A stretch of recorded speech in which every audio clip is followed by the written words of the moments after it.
સૌરાષ્ટ્રની એક એવી નદી જે લાખો લોકો માટે જીવાદોરી સમાન છે. કઈ નદી હશે? ચાલો આજે આપણે એ જ ભાદર નદીની વાત કરીએ.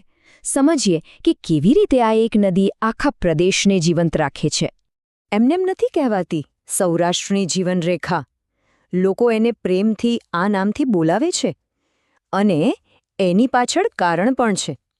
વિચારો, જે નદીના પાણીથી ખેતરો લહેરાતા હોય, જેના કિનારે તહેવારો ઉજવાતા હોય અને જેની વાતો પેઢીઓથી ચાલતી આવતી હોય, એ તો એ વિસ્તારનું ધબકતું હૃદય જ કહેવાય ને. ખેતી, સંસ્કૃતિ, ઇતિહાસ બધું જ આ નદી સાથે જોડાયેલું છે. પણ એક મિનિટ, ક્યારે એવો વિચાર આવ્યો કે ભાઈ એક નદી આખા વિસ્તાર માટે આટલી બધી જરૂરી કેવી રીતે હોઈ શકે? ચાલો આ સવાલનો જવાબ શોધીએ. આપણે ભાદર નદીની સફર પર નીકળીએ, એની કહાણીને સમજીએ, કારણ કે એની કહાણીમાં જ સૌરાષ્ટ્રના લોકોના જીવનના ઘણા રહસ્યો છુપાયેલા છે. તો સૌથી પહેલાં તો એ સમજીએ કે આ નદી કેટલી વિશાળ છે, એનું કદ કેટલું મોટું છે, અને સાચું કહું તો એનો વ્યાપ આપણી કલ્પના બહારનો છે. જુઓ આ આંકડો, 7094 ચોરસ કિલોમીટર. આટલો મોટો છે ભાદર નદીનો સ્ત્રાવ વિસ્તાર. હવે આ આંકડો કદાચ એમ સમજાય નહીં, પણ એમ સમજો કે આ વિસ્તાર દિલ્હી શહેર કરતાં લગભગ 5 ગણો મોટો છે. 5 ગણો!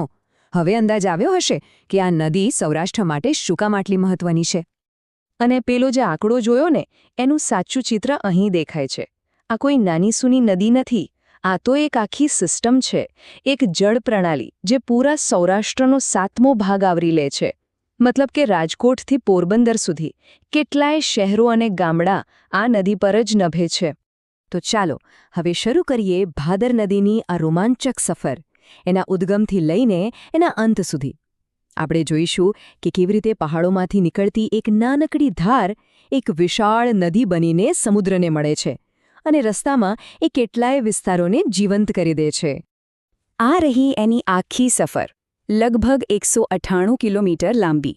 જુઓ, અહીં રાજકોટ જિલ્લામાં જસદણ પાસેના ડુંગરોમાંથી એ નીકળે છે, પછી દક્ષિણ તરફ વહે છે, અને પછી દક્ષિણ-પશ્ચિમ તરફ વળાંક લઈને જસદણ, જેતપુર, ગોંડલ જેવા શહેરોને સ્પર્શતી આગળ વધે છે, અને છેલ્લે પોરબંદર પાસે અરબી સમુદ્રમાં મળી જાય છે.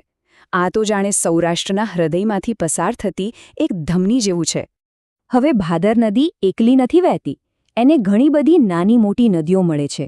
જમણા કાંઠેથી ગોંડલી, ફોફળ, મોજ, વેણુ, અને ડાબા કાંઠેથી પણ વાસાવડી, સુરવા જેવી નદીઓ. આ બધી નદીઓ જ્યારે ભાદરમાં ભળે છે ત્યારે એને વધુ વિશાળ અને શક્તિશાળી બનાવે છે. એક આખો નેટવર્ક છે આ તો. સારું, નદી આટલી મોટી છે એ તો સમજાયું, પણ આટલા બધા પાણીનું થાય છે શું? એનો ઉપયોગ કેવી રીતે થાય છે? ચાલો હવે એ જોઈએ કે આ નદીનું પાણી સૌરાષ્ટ્રના લોકો માટે અને એમના વ્યવસાય માટે કેટલું જરૂરી છે. આંકડા જાણીને ખરેખર નવાઈ લાગશે. 238 મિલિયન ક્યુબિક મીટર. હા, આ ભાદરવન ડેમની પાણી સંગ્રહ કરવાની ક્ષમતા છે. હવે આ કેટલું પાણી કહેવાય? એમ સમજો કે આનાથી ઓલિમ્પિક સાઇઝના 95,000 સ્વિમિંગ પૂલ ભરાઈ જાય. મતલબ કે આ ડેમ સૌરાષ્ટ્ર માટે પાણીનો કેટલો મોટો ખજાનો છે. અને વાત ખાલી એક ડેમની નથી. અહીં એક આખી સિસ્ટમ કામ કરે છે.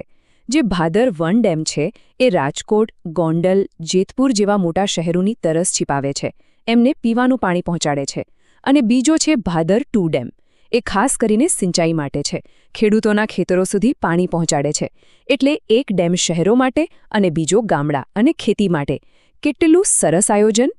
અને આ પાણીને કારણે જ તો ભાદરના કિનારે જસદણ, જેતપુર, ગોંડલ, પોરબંદર જેવા શહેરોનો વિકાસ થયો. ખાસ કરીને જેતપુર, જેનો કાપડ ઉદ્યોગ આખી દુનિયામાં પ્રખ્યાત છે. એ ઉદ્યોગ ચાલે જ છે ભાદરના પાણી પર. સાચું પૂછો તો જો ભાદર ન હોત તો કદાચ આ શહેરોનો જેવો વિકાસ આજે દેખાય છે એવો ક્યારેય ન થયો હોત. પણ આખી કહાણી આટલી સુંદર નથી. એમાં એક દુઃખદ વળાંક પણ છે. જે નદી બધાને જીવન આપે છે, જે સૌરાષ્ટ્રની જીવાદોરી છે, એ આજે પોતે જ ખતરામાં છે. અને એ ખતરો છે પ્રદૂષણનો. ભાદર નદીમાં પ્રદૂષણને તાત્કાલિક નિયંત્રિત કરો અને અટકાવો. આ કોઈ સામાન્ય વ્યક્તિના શબ્દો નથી. આ આદેશ છે નેશનલ ગ્રીન ટ્રિબ્યુનલનો, એટલે કે પર્યાવરણ માટેની દેશની સર્વોચ્ચ સંસ્થાનો. 2025માં અપાયેલો આ કડક આદેશ જો બતાવે છે કે હાલત કેટલી ખરાબ છે. પણ હા, એક આશા પણ છે કે હવે આ મામલે ગંભીરતાથી કામ શરૂ થયું છે.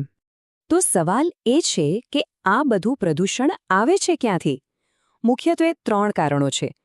પહેલું, શહેરોમાંથી આવતું ગટરનું પાણી, જે શુદ્ધ કર્યા વગર સીધું નદીમાં ઠલવાય છે. બીજું, ઉદ્યોગોનું કેમિકલવાળું પાણી, ખાસ કરીને જેતપુરના કાપડ ઉદ્યોગમાંથી. અને ત્રીજું, આપણે જે કચરો સીધો નદીમાં નાખીએ છીએ એ. એટલે કે આ સમસ્યા માટે જવાબદારી આપણા સૌની છે, નાગરિકોની પણ અને ઉદ્યોગોની પણ. પણ શું હવે બહુ મોડું થઈ ગયું છે? ના, હજુ પણ આશા છે. ભાદરને બચાવવાના પ્રયાસો શરૂ થઈ ગયા છે.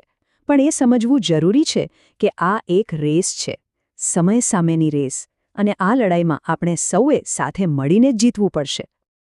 આ પ્રયાસોમાંનું એક ઉદાહરણ છે જેતપુરનું ડ્રેનેજ નેટવર્ક. આ ચાર્ટ જુઓ. આ ભૂગર્ભ ગટર યોજના છે, જેથી ગંદુ પાણી નદીમાં ન જાય. સારી વાત એ છે કે લગભગ 70% કામ પૂરું થઈ ગયું છે, પણ જે બાકીનું 30% કામ છે એ જેટલું બને એટલું જલ્દી પૂરું થાય એ ખૂબ જ જરૂરી છે. અને ખાલી ગટર બનાવવાથી કામ નહીં પતે. એટલે જ નેશનલ ગ્રીન ટ્રિબ્યુનલે કડક આદેશ આપ્યો છે કે આ નેટવર્કનું કામ જલ્દી પૂરું કરો.